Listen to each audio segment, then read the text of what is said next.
آپ کے سامنے موجود ہے ہمارے مرکزی نائب وکیل سید اصغر بخاری صاحب اور سرپرست اعلیٰ جناب قاضی محمود امان صاحب یہاں موجود ہیں۔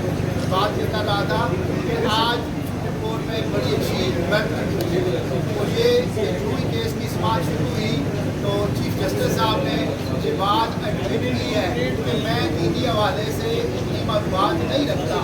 اس کا مطلب کہ انہوں نے جو دینی حوالے سے اس میں اپنی رائے دی ہے انہوں نے اسے غلط تسلیم کر لیا ہے۔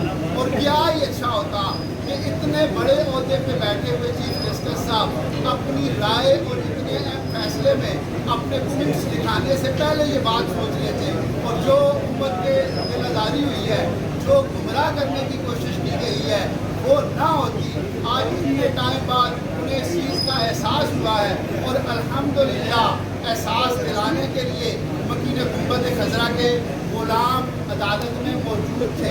انشاءاللہ جب تک اس مقدمے کی سماعت ہوگی مکین گنبد خضرا کے غلام عدالت میں چیف جسٹس صاحب کو یہ احساس بھرپور انداز میں دلائیں گے کہ جناب یہ قانون امتناع قادیانیت 10,000 شہداء کے خون کی قربانی سے بنا ہے اور اس پر امپلیمنٹ کرانے کے لیے 10 لاکھ لوگ بھی حاضر ہیں۔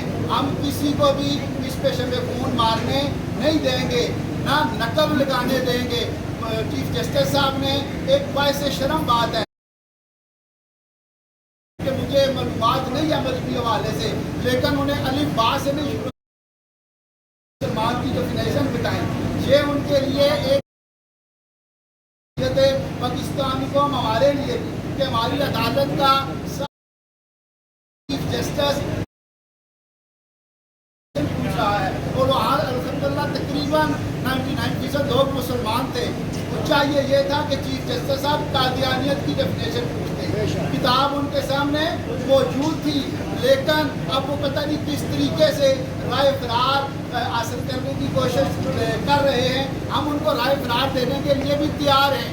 کچھ انہوں نے اپنی غلطی ایڈمٹ کر لی ہے کہ جو میں نے جہاں قرآنی آیات کا اور احادیث مبارک کا حوالہ دیا ہے مجھے اس بارے میں معلومات نہیں تھی، لہذا یہیں سے یہ بات ثابت ہو گئی کہ انہوں نے یہ ایڈمٹ کیا ہے کہ میری وہ رائے جو میں نے قرآن اور حدیث کے حوالے سے اس فیصلے میں مبارک ثانی قادیانی کے فیصلے میں دی ہے وہ غلط ہے۔ اور انشاءاللہ جو باقی آدھا کیس رہ گیا ہے جو انہوں نے آؤٹ آف لا جا کے مبارک ثانی کو قادیانی کو ریلیف دیا ہے انشاءاللہ وہ بھی ختم ہوگا۔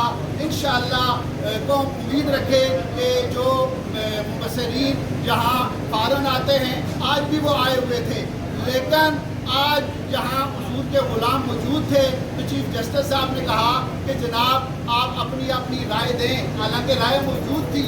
اس کا مطلب ہے کہ چیف جسٹس صاحب کو یہ معلوم ہو گیا ہے کہ جن کا پریشر لے کے میں نے یہ فیصلہ کیا ہے اب وہ میرے کسی کام آنے والے نہیں ہیں۔ جو سامنے بیٹھے ہیں مجھے ان کے عقائد و نظریات اور ان کے مذہب کے مطابق ہی فیصلہ کرنا ہوگا۔ بہت شکریہ۔